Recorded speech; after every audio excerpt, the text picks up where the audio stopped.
access to information. In this session, we will not only talk about the access to environmental information, but we also discuss about the public participation. Now, access to information, public participation in decision making, and even access to justice in environmental matters is governed at an international level through a convention known as Aarhus Convention.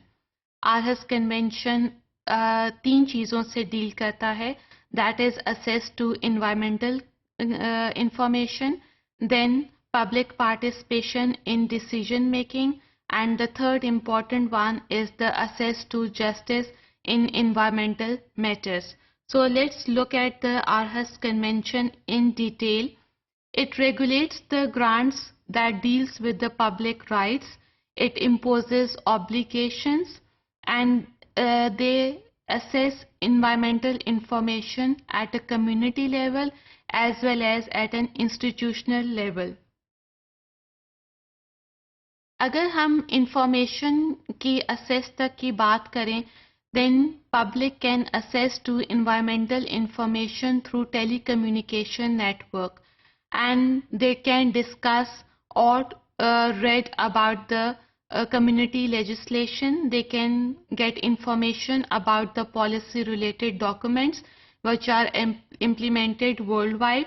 They can know about the plans, programs which are in function regarding the environmental information. So they can achieve the plan, procedures and progress of environmental information as well. Now, which type of environmental information can be obtained through Aarhus Convention? It can be either of soil, air, water. It can be about forest or landscapes. So everything which is involved in the environment is included in Aarhus Convention.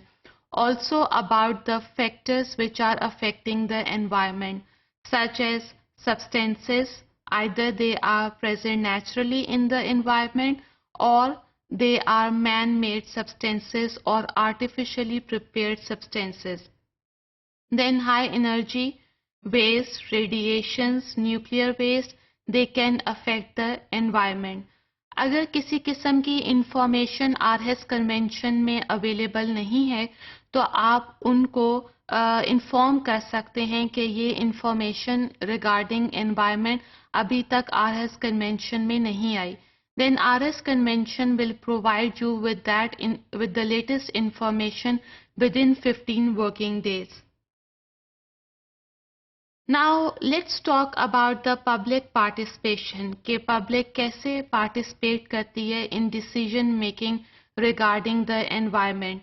They can establish their own plans, programs, they can develop new procedures, they can bring new procedures depending upon the biosafety level, and they can even review the plans and programs designed by the researchers or by the young scientists. Now they have an easy access to review according to Aarhus Convention. अगर हम internal review की बात करें तो usually NGOs involve हैं जो कि environment से डील कर रही हैं. सो if we talk about the public participation, they help in making the plans, programs, procedures, and the second step is of review.